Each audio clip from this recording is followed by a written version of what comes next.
Yo, what's good everyone? Your boy Deke back again with another vid. We all heard the news yesterday. The Steelers re-signed Juju Smith Schuster. So the details of the contract. Juju to the Steelers on a one-year deal worth $8 million, source says. He had better offers from the Ravens and the Chiefs, but stays in Pittsburgh.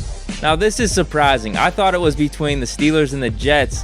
Had no clue the Ravens and the Chiefs were in the mix. How many different teams were you talking to? I'll start to a few, but highly, it was Kansas City, Baltimore, more so Baltimore, pushing hard, and then like the last probably 6 hours of the free agency, Kansas City was coming in strong. And it even says here, had better offers from those teams. So what were the offers? $8 million with $3 million in incentives, Steelers with $8 million, Baltimore $9 million, 4 with incentives. Is that really that much of a pay cut? The base is all 8, 8, and 9. I don't know what the incentives are. How likely was Juju to hit these incentives, 3 and 4 million? I'm not 100% sure. Either way, Juju was not messing around when he said he wanted to be back in Pittsburgh. With the news of the Chiefs and Ravens being in the mix, we have some of these blue check marks trying to put 2 and 2 together.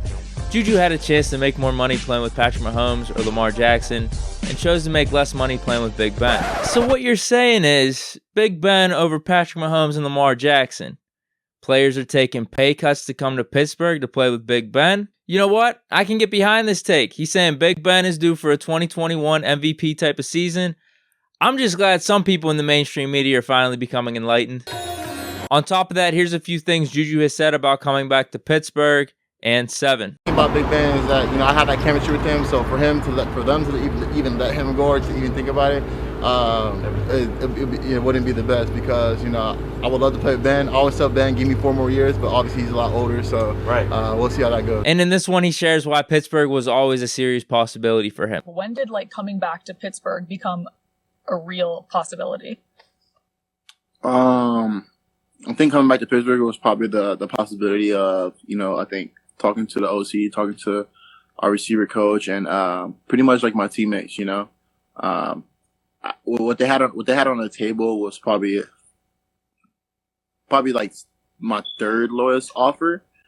But looking long term and where I see myself, and obviously Ben coming back, I think that's really cool. So having an opportunity to play with them for 1 more year and knowing that I can play with my boys, it's going to be a great year. Outside of the contract details, the back and forth, trying to find the best scenario, and then all the reasons to come back from a football standpoint, was the reactions yesterday. And Juju's Twitter game was definitely on point. So let's just go through the timeline real quick. It's crazy to think this was a week ago. We thought this was the goodbye message for sure. And then you get the classic Wolf of Wall Street. This is my home. I'm not fucking leaving. You're going to have to get the SWAT team, the wrecking ball to get me out of here. This is a classic. The only thing with this, maybe a Photoshop, maybe Juju's face on Jordan Belfort would have been pretty dope. Either way, this is a classic though. Obviously, you see a ton of reaction to it. Little sentimental tweet, can't say it enough. Love you, Pittsburgh. Came in here, young 20-year-old. Had my back through everything, all the struggles, success. Too tough to leave. See you this fall, and we're going crazy. When the fans are back, we got Big Ben back, Juju back. Heinz Field is going to be going crazy. And it looks like we have a FaceTime with Chase Claypool's Twitter from the day prior with a few of the Steelers and a former Steeler, Duck Hodges. And look at this. Even though Duck's out in LA, still got love for the Berg. Pirates hat. And then we have this dope highlight reel. Let's check it out. Hello? Juju, Mike Tom, Pittsburgh Steelers, man. We interested in making you a Pittsburgh Steeler if you all right with that. Yes, sir. Thank you. Thank you, Jesus. We're on the clock. Aw, this is sick, man. This is badass. Edits clean. Schuster with Ramsey on the coverage, airtight. Back at the trap, I was ducking them people, ducking the birds, sending out them eagles. All of my diamonds gon' bust out the meter. I'm dripping water, Aquafina. Then I cabin if she think I need her. Hit her one time and then I gotta leave her. I'm a real street. Gotta keep it right with my people. Turn the whole squad to bosses. I can't be kicking like I'm a Adidas. Young pulling up inside the Bentley truck, I just be popping like hot grease. I remember dead sitting at the trap, about to call the plug, got a cop 3. Looked up the Pablo Escobar, Money Meech and Chapo, that's my top 3. I was serving the sidewalk, then I copped the drop, hopped in the street. Next, we have a retweet by Juju. Very rare do you see what Juju did, talking about loyalty. And then we have some interaction between Marlon Humphrey and Juju Smith Schuster. This one's actually pretty interesting. Dang, bro, you couldn't respond to my DM. You didn't even let me give my recruiting pitch. Juju says, my bad, bro. Had your teammates and coaches calling throughout. And then you see later him showing that mutual respect that we've always talked about between the Steelers and Ravens rivalry. And then the last one, so simple, staying home. Juju with the blue hair, taking a picture of the contract. Let's not forget some of the Steelers players' reactions to Juju coming back. So with Juju coming back, it's not completely all flowers and roses. Right around the same time that Juju signed his contract, we get some news that Steven Nelson has been granted permission to seek a trade. So with the good Juju news comes the bad news of Steven Nelson all but surely leaving the Steelers. He's going to be seeking a trade.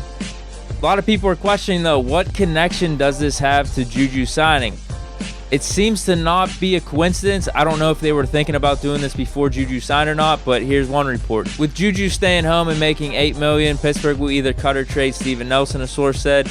He's due $8.25 million this season, but is headed elsewhere. So this one's a tough one because Steven Nelson and Joe Hayden, and obviously Joe Hayden isn't too thrilled about this, they were a very solid duo at the cornerback position.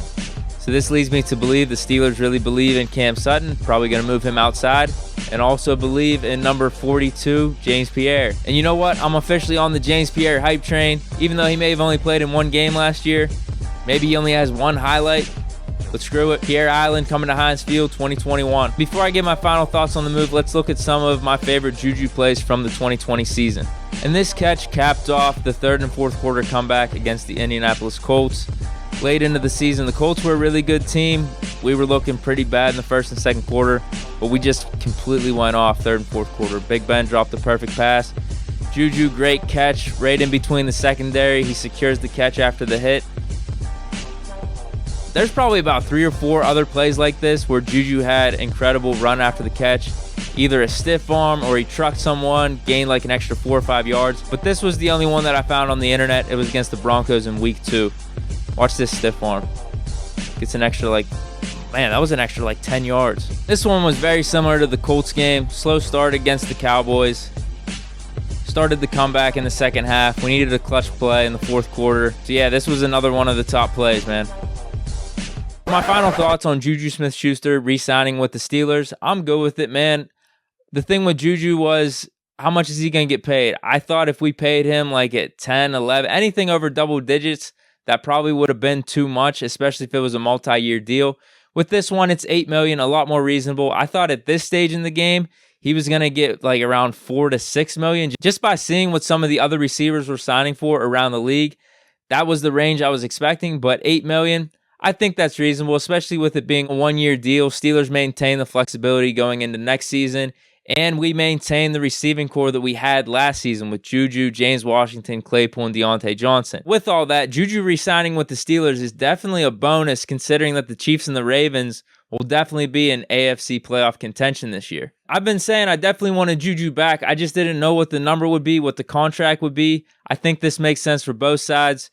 Juju has the one-year deal. He'll go back in free agency next season. And then with the Steelers, 1 year, $8 million deal, you maintain flexibility that you probably want going into next season as well. It does hurt seeing Steven Nelson leave, but we'll see how things play out with a potential trade, what we get in return, and what the Steelers' moves are in the draft and the rest of free agency. But for the Juju signing, I was definitely excited. I'm still excited. Let me know what you guys think in the comments. What do you think is the potential for the offense for the Steelers going forward in 2021?